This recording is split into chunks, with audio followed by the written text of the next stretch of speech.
Hi guys and welcome back to the channel Deepak Yadav Education. Welcome to the daily current affairs of 24th of April 2026. तो guys आज है तारीख 24 अप्रैल 2026 और है Friday. आज की तारीख से जितने भी मोस्ट इंपॉर्टेंट करंट अफेयर्स बनेंगे वो सारे के सारे करंट अफेयर्स हम इसी पर्टिकुलर लेक्चर के अंदर में डिस्कस करेंगे। और आपको पता होगा रोजाना सुबह 5:30 बजे ये वीडियो इसी चैनल के ऊपर में अपलोड होता है। और जितने भी लोग करंट अफेयर्स के लिए परेशान हैं कहाँ से कवर करें, किस तरीके से कवर करें, आपके लिए एक बहुत बेस्ट वीडियो ये होने वाला है। कम समय में ज़्यादा आउटपुट आपको मिलने वाला है। इसी वजह से हम इस सीरीज़ को नथिंग मोर नथिंग लेस के नाम से जानते हैं कि कुछ ज़्यादा फालतू नहीं मिलने वाला और कुछ काम की इंपॉर्टेंट इन्फॉर्मेशन आपकी छूटने नहीं वाली, क्योंकि आपको टाइम, बाकी सारा टाइम भी यूटिलाइज़ करना है दूसरे सब्जेक्ट्स पर, हमको पता है। फिर उसके बाद ये तो करंट अफेयर का सेशन है जिसमें छोटे छोटे आर्टिकल अलग अलग सोर्सेज से सब कुछ कवर कर लेते हैं। प्रीलिम्स आराम से क्लियर हो सकता है वीडियोस को अगर थरली फॉलो किया जाए, क्योंकि वीडियो के लास्ट में एमसीक्यूज वगैरह की प्रैक्टिस भी करवाई जाती है कि क्वेश्चन कैसे बन सकता है, समझे। और फिर न्यूज़पेपर पढ़ना होता है। सर न्यूज़पेपर कैसे पढ़ें? न्यूज़पेपर पढ़ने के लिए 7:15 पे इसी चैनल पर सेशन होता है। रोज़ाना लाइव डिस्कशन होता है। द हिंदू न्यूज़पेपर हम कवर करते हैं बहुत deeply with note making technique, की नोट्स कैसे बनाने होते हैं वो समझते हैं। तो जिस चैनल पे आप प्रेजेंट है वो करंट अफेयर का एक कंप्लीट सोर्स वाला चैनल प्रेजेंट है दोस्तों। बाकी मेक श्योर करें, जो फर्स्ट टाइम लोग जुड़ रहे हैं मेक श्योर करें चैनल को सब्सक्राइब करके रख लें, ताकि डेली बेसिस पे ये अमेजिंग से वीडियोज़ आपके सामने पहुँचते रहें। बाकी जब हम बात करते हैं पीडीएफ की, तो इस लेक्चर का पीडीएफ आपको मिलेगा हमारे टेलीग्राम चैनल पर। टेलीग्राम पर जाओगे, दीपक यादव एजुकेशन यूपीएससी लिखना, ये वाला चैनल मिल जाएगा। 79,000 से ज़्यादा लोग जुड़ चुके हैं। आप भी जुड़कर इन लेक्चर के पीडीएफ डॉक्यूमेंट्स को डाउनलोड कर पाओगे। तो चलिए लेट्स गेट स्टार्ट।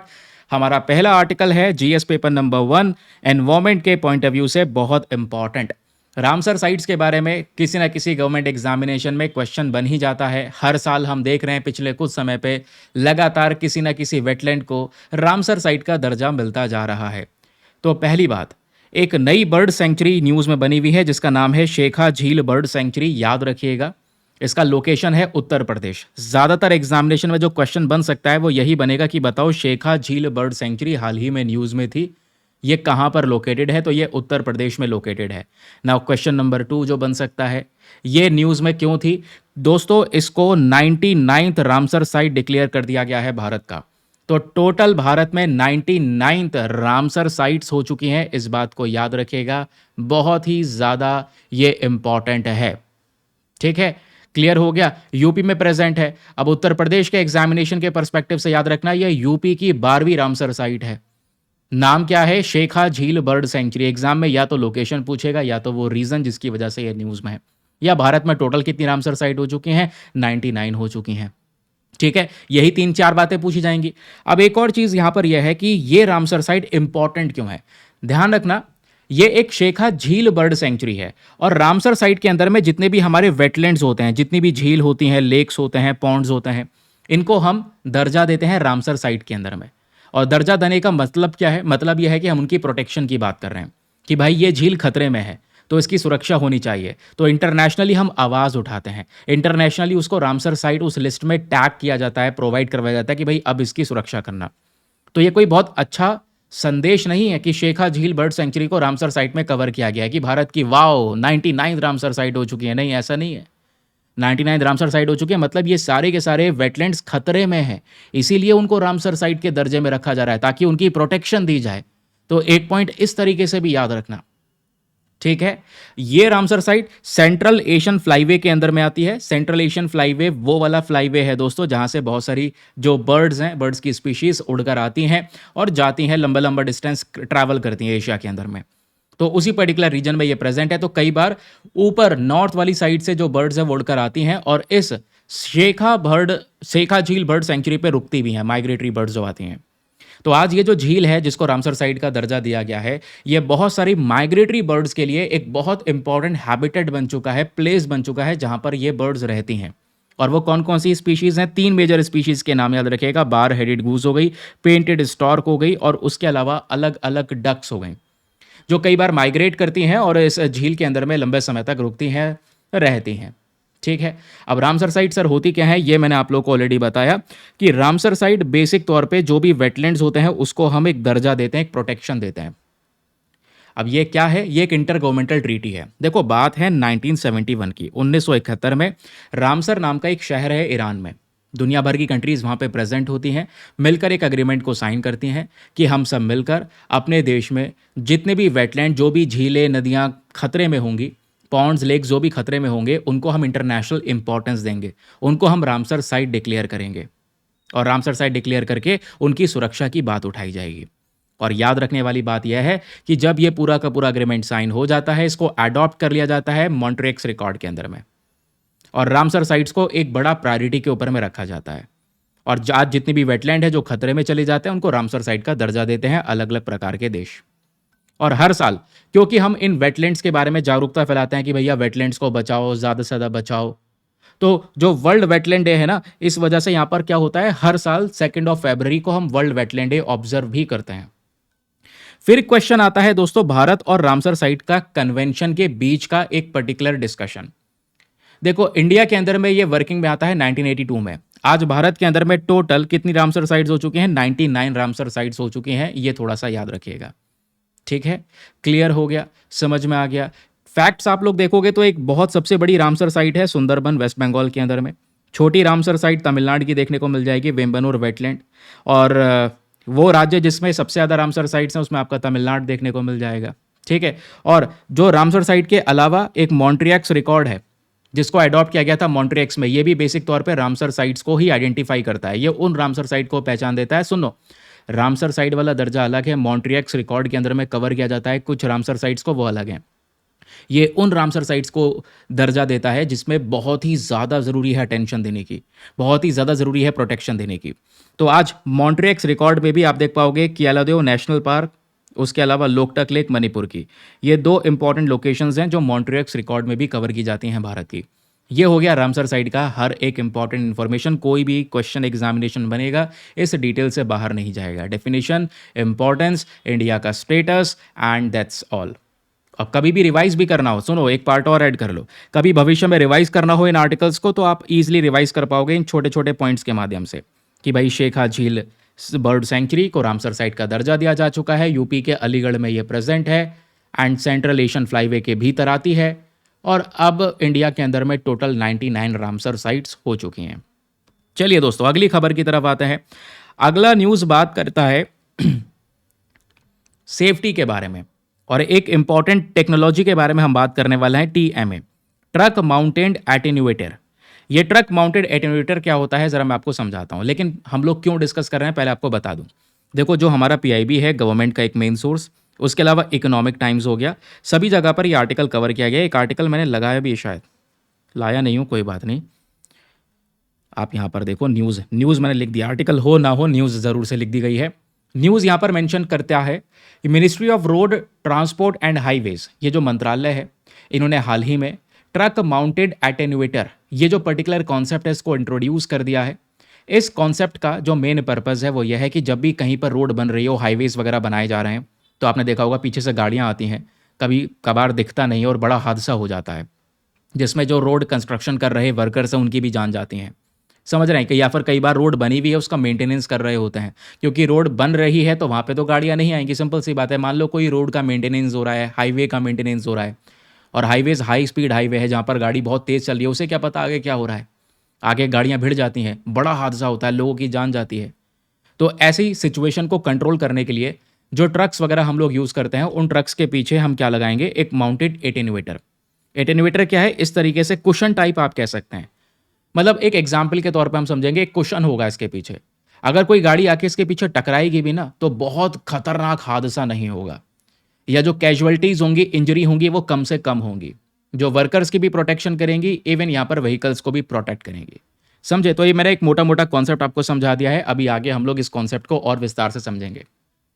तो ये ट्रक माउंटेड एटेन्यूएटर है क्या एग्जैक्टली, ये याद रखिएगा। ये क्या करता है, जो भी शॉक होता है, जब गाड़ी का एक्सीडेंट हुआ, मान लो कोई बड़ा ट्रक है, उसके पीछे कोई कार आती है, स्पीड से अगर टकरा जाती है, तो वो जो शॉक्स थी, उन शॉक्स को ये एब्जॉर्ब करने का काम करता है। ये एक बैरियर का काम करता है, ये प्रोटेक्शन देता है कि भाई उस गाड़ी के आगे, उस ट्रक के आगे रोड का कंस्ट्रक्शन का काम चल रहा था, मेंटेनेंस का काम चल रहा था, तो रोड वर्कर्स को प्रोटेक्शन देने का काम करता है, व्हीकल्स को प्रोटेक्ट करने का काम करता है। समझे? अब बात आती है इसके मेन फंक्शंस के बारे में, मेन रोल के बारे में। तो जब भी टकराव होता है ना, जैसे पीछे से गाड़ी आई, एकदम से टकरा गई, भिड़ गई, कोलिशन हुआ, तो जो काइनेटिक एनर्जी प्रोड्यूस हुई उसको ये एब्जॉर्ब कर लेता है, फोर्स को कम कर देगा। एंड जो एक्सीडेंट्स के दौरान बड़ा हादसा हो सकता था उसका जो इम्पैक्ट है वो कम से कम होगा। और आगे जो वर्कर्स काम कर रहे हैं, रोड वगैरह मेंटेनेंस का काम चल रहा है, कंस्ट्रक्शन का काम चल रहा है, उनकी जान बच जाएगी, इंजरी रिस्क कम हो जाएगी, एक्सीडेंट्स कम हो जाएंगे। एंड इवन ये एक शील्ड की तरह भी काम करेगा, प्रोटेक्शन की तरह काम करेगा।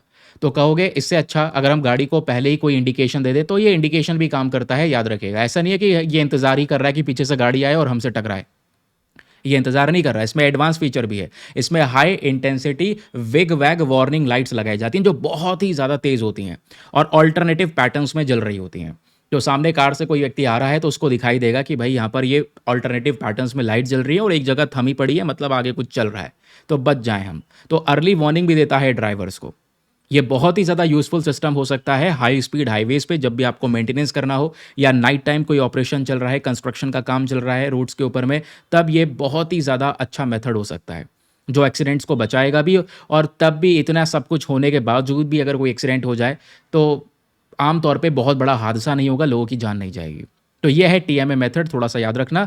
ये रहे छोटे छोटे इसके रिवीजन पॉइंटर्स। फीचर याद रखना कि फीचर में क्या काम करता है। ये काइनेटिक एनर्जी जो कॉलिशन के दौरान बनती है ना, उस एनर्जी को एब्जॉर्ब कर लेता है, शॉक्स को एब्जॉर्ब कर लेता है, रोड सेफ्टी में काम करता है टीएमए वाला पर्टिकुलर इनिशिएटिव। क्लियर? चलिए अगले न्यूज़ आर्टिकल पर आते हैं।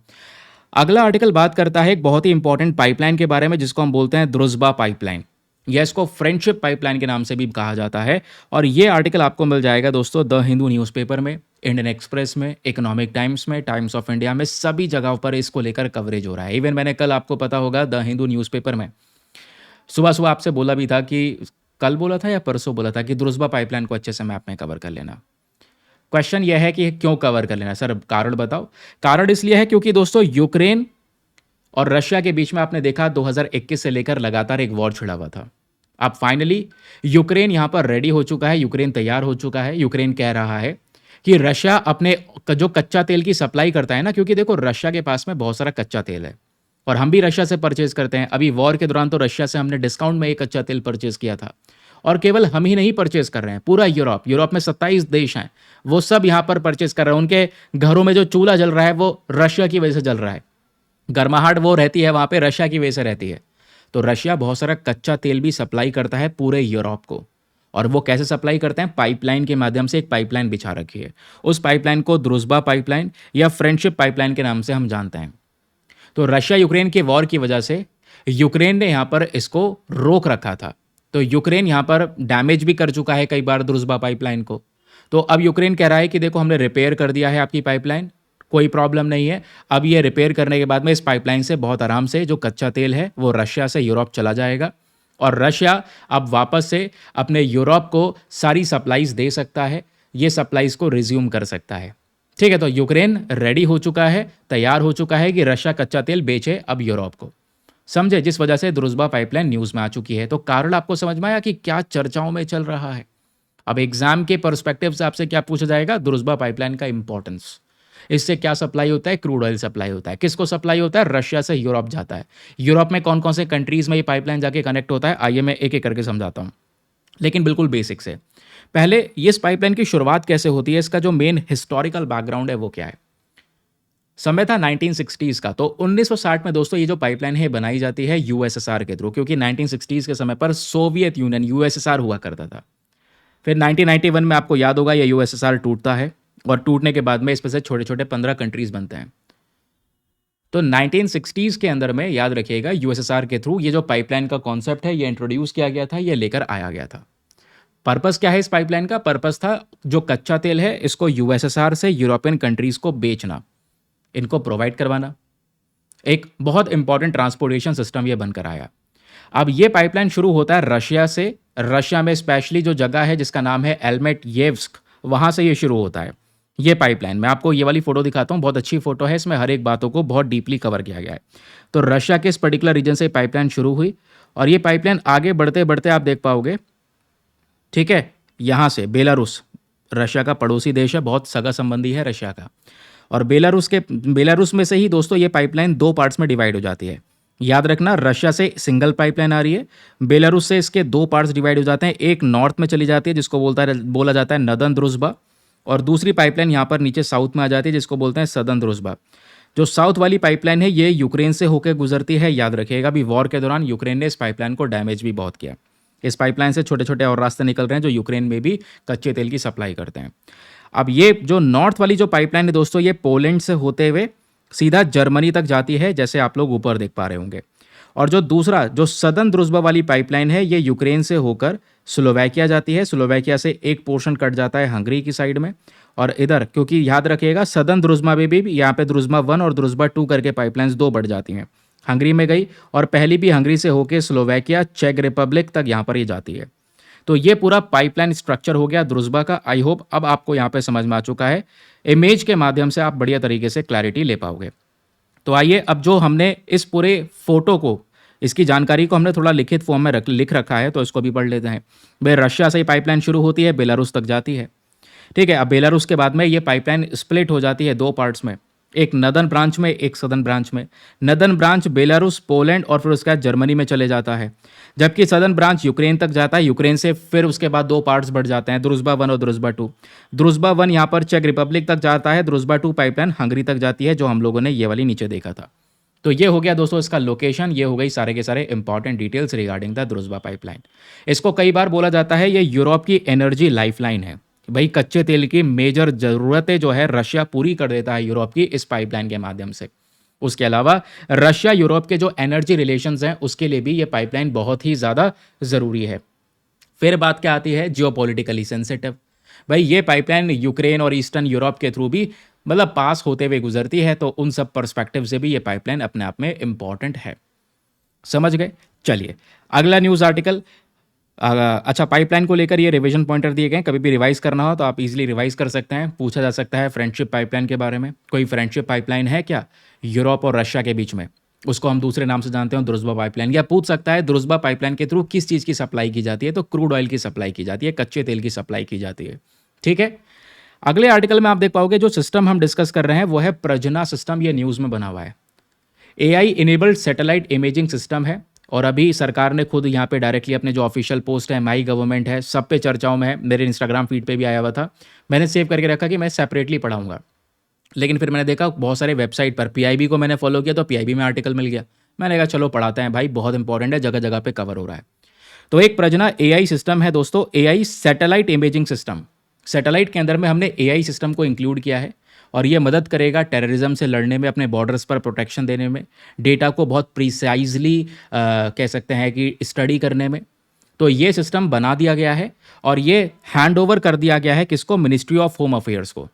क्योंकि ऑब्वियस सी बात है, क्योंकि देश में हम टेररिज्म वगैरह से लड़ने की बात कर रहे हैं, बॉर्डर प्रोटेक्शन की बात कर रहे हैं, और इंटरनल सिक्योरिटी का मैटर है। और इंटरनल सिक्योरिटी का मैटर किसके अंडर में आता है? मिनिस्ट्री ऑफ होम अफेयर्स के अंडर में आता है। तो एआई सिस्टम बनाया गया, और याद रखिएगा मिनिस्ट्री ऑफ होम अफेयर्स को हैंडओवर कर दिया है, जिस वजह से ये न्यूज़ में बना हुआ है। ये भारत के इंटरनल सिक्योरिटी को मजबूत करेगा।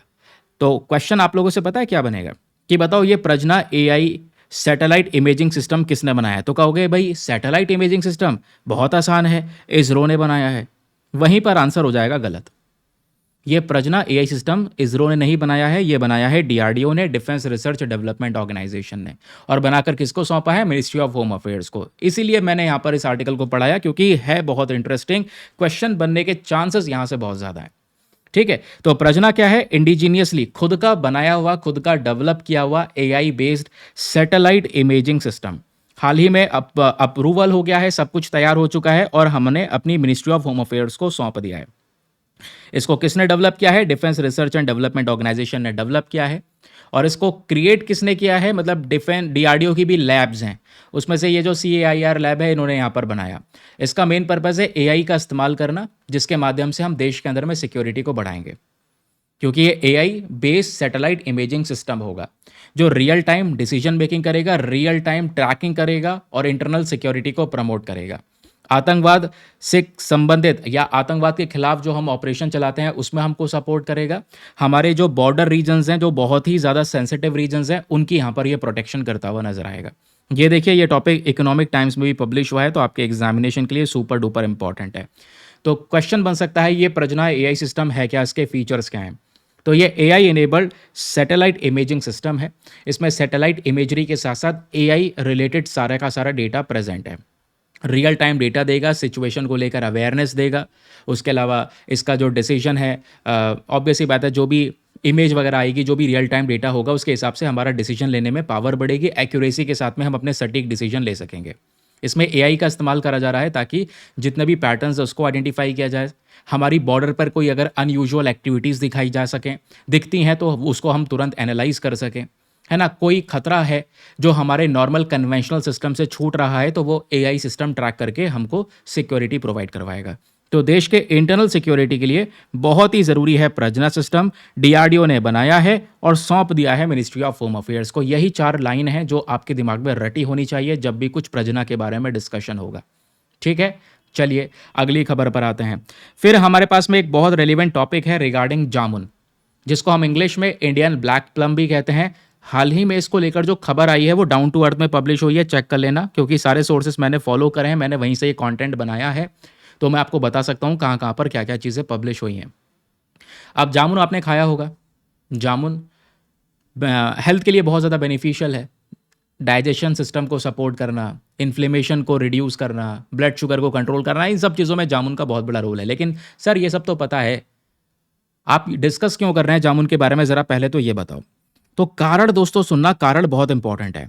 एक नई स्टडी आती है और नई स्टडी हमको क्या बताती है कि जो ये जामुन है, ये जामुन दोस्तों ओरिजिनेट हुआ है बहुत ही ज़्यादा पहले।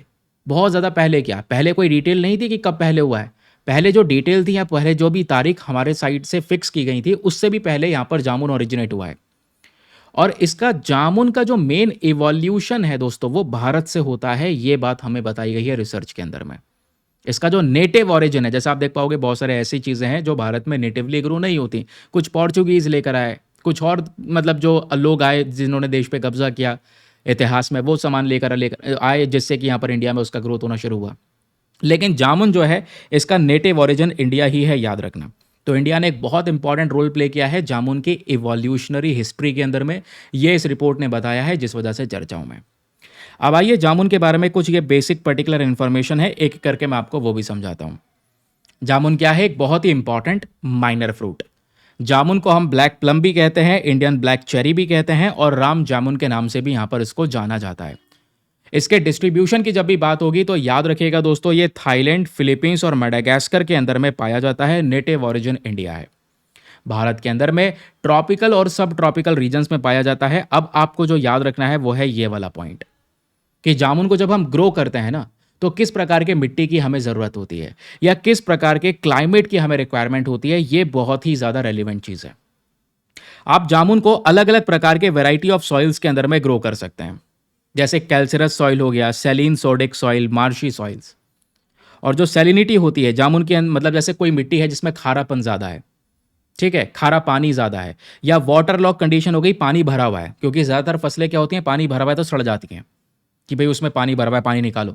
लेकिन ये वाटर लॉक कंडीशन में भी, या अगर मिट्टी के अंदर में सैलिनिटी प्रेजेंट है, तो उस कंडीशन को भी ये टॉलरेट कर सकता है। ये इसकी खास बात है। यही एग्जाम में पूछा जा सकता है कि बताओ ये जामुन एक इंपॉर्टेंट फ्रूट है, एक फ्रूट क्रॉप है, इसमें क्या फ़ायदा है, मतलब इसके क्या फीचर्स देखने को मिल सकते हैं। तो वो फीचर्स ये सारे के सारे हैं। अब क्योंकि इंडिया का नेटिव है तो ये ट्रॉपिकल सब ट्रॉपिकल क्लाइमेट्स को ज़्यादातर प्रेफर करता है, ड्राई वेदर की रिक्वायरमेंट होती है। ये बेसिक बातें हो गई। कभी भी रिवाइज करना हो दोस्तों तो आप आराम से रिवाइज कर सकते हैं थ्रू दीज रिविजन पॉइंटर्स। जामुन के बारे में सारा डिस्कशन हो गया, इसका मेन ऑरिजिन हो गया, कहाँ पे ये पाया जाता है। भारत, साउथ ईस्ट एशिया और मेडागास्कर वाले रीजन में ये पाया जाता है, हमने ऑलरेडी डिस्कस कर लिया है। ये कुछ इंपॉर्टेंट लोकेशंस है जिसको आप लोग रट सकते हैं, क्योंकि यहाँ से भी प्रश्न बन सकता है। फिर रिविजन पॉइंटर तो मैंने आपको दिए ही हैं चीज़ों को रिवाइज करने के लिए। चलिए अब देखते हैं आपने कितने अच्छे से पूरे सेशन को सुना है, कितने अच्छे से आप लोगों ने सेशन को कवर किया है, क्योंकि टाइम है क्वेश्चंस को अटेम्प्ट करने का, टाइम है टेस्ट का। तो जो ये टेस्ट है दोस्तों, इस टेस्ट को अटेम्प्ट कीजिए। जो भी आपका स्कोर आएगा उसको नीचे कमेंट सेक्शन में लिख कर जाना, जिससे मुझे पता चलेगा कि कौन कौन रेगुलर बेसिस पर इसमें पार्टिसिपेट कर रहा है। तो क्वेश्चन नंबर 1 आपके सामने प्रेजेंट है, शेखा झील बर्ड सेंचुरी के बारे में। ये बर्ड सेंचुरी कौन से राज्य में लोकेटेड है? फटाफट लिख दो आंसर नीचे कमेंट सेक्शन में, क्वेश्चन नंबर 1 और उसका आंसर। क्या ये बर्ड सेंचुरी कहाँ पे लोकेटेड है? राजस्थान, मध्य प्रदेश, उत्तर प्रदेश या फिर बिहार? अगला क्वेश्चन आपके सामने यहाँ पर ये प्रेजेंट है, ट्रक माउंटेड एटेन्यूएटर्स। ये जो है ट्रक माउंटेड एटेन्यूएटर्स, ये प्राइमरीली यूज करे जाते हैं, लो भाई इसका आंसर तो ये लिखा हुआ है, प्राइमरीली यूज किए जाते हैं किस चीज के लिए, तो ये जो कॉलिशन इंपैक्ट होता है ना रोड वर्क जोन्स के ऊपर में, उस इंपैक्ट को एब्जॉर्ब करने के लिए जाना जाता है। तो याद रखना, इस प्रकार से क्वेश्चन बन सकता है। यार ये एक्चुअली में हुआ क्या, मैंने इस आंसर देखो कुछ ना इशू आ रहा है यार पीडीएफ में, क्योंकि मैंने आंसर सारे हटाए और ये फ़ोटो भी ऊपर आ गया इसका, जो मैंने बैकग्राउंड इसका सेट किया था। चलो डोंट वरी, कोई बात नहीं, जो क्वेश्चन है वो उसको सॉल्व कर लेते हैं। ऐसे यहाँ पर एक क्वेश्चन है दोस्तों द्रुस्बा पाइपलाइन को लेकर, कि जो ये द्रुस्बा पाइपलाइन है ये एसोसिएटेड है किस चीज़ से। तो इसका सही उत्तर ऑप्शन नंबर डी है। ये द्रुस्बा पाइपलाइन के माध्यम से हम क्रूड ऑयल सप्लाई करते हैं फ्रॉम रशिया टू यूरोप, ये याद रखिएगा, option number D is the correct answer. फिर अगला क्वेश्चन है प्रजना सिस्टम के बारे में। अब प्रजना सिस्टम वाले का जो आंसर है, अच्छा ये भी मेंशन है, ओके।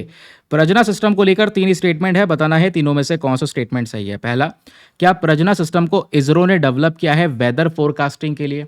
नहीं भाई, वेदर फोरकास्टिंग के लिए नहीं, इंटरनल सिक्योरिटी के लिए है, और इसरो ने नहीं बनाया है, डीआरडीओ ने डेवलप किया है, ये पता होगा। तो पहला स्टेटमेंट गलत है।